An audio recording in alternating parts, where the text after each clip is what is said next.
My third question is about the importance or unimportance of dream. How do you tell if a dream is important or not? How do you tell if a person is important or not? I listen to the person. So you listen and you have an engagement with the person. Yes. And some persons may not be as important as others. Mm-hmm. We just left the subway where there are thousands of people, and frankly, Yeah. I didn't connect with anyone and don't really care about any of them. You see. But at the same time, not a single person on the subway, well, perhaps there was one exception, paid any attention to me. So, and even in that case, I didn't have an engagement. And here is where I think a dream log becomes important. Mm-hmm. Is that to record just a little bit from the dream so you can go to the dream space. And when I say the dream space, I mean go to the construction of the dream. I like to think of the dream as a construction. It has a plot, generally. It has people are in the cast. You don't remember every movie that you've ever seen. But there are movies that you have seen that have changed your life. And so it seems to me rather like going to the movie, it's going to the movie with the possibility of the movie having an influence on me.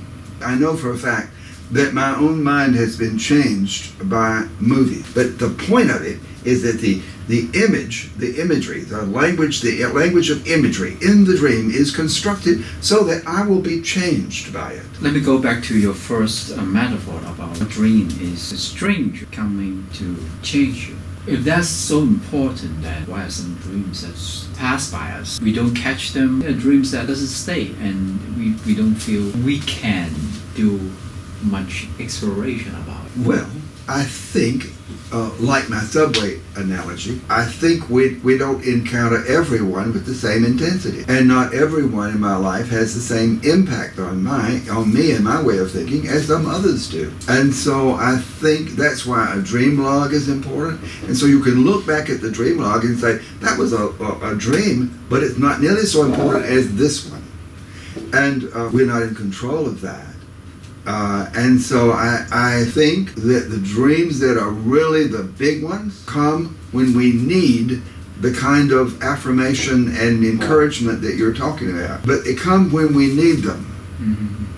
It's when the unconscious knows, and the unconscious knows. So that the unconscious wants us, in my opinion, this is my opinion, the unconscious, God wants us to be healthy and happy and whole. And if the dream contributes to my health, my happiness, and certainly my wholeness, then it's my opinion that dream comes from God and should be noticed as that. But some dreams just pass by, right? Yeah, you have to grab them. Like last night, I dreamed early this morning, I guess it was. Dreams generally come early in the morning. I dreamed last night that my hands were held and I was struggling to free my hands. And I don't know exactly what that means. I have an idea about it. But I don't know that and again, my having an idea about the dream is not going to be exhaustive. And if we are looking in this world of working with dreams, if we are looking for definite factual stuff, we're not going to find it here. I agree that dream is always like open-ended.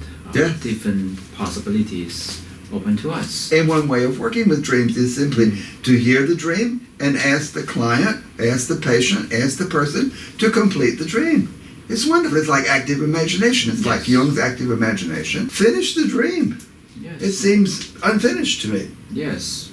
To have the eyes open, the mind open, in the conscious life, to continue. Yes, right. The And then you have a conversation between the unconscious and the conscious. But still, there are some dreams that we cannot catch and just pass by. Or maybe when we record it, that's something that feels important to me now, but not then.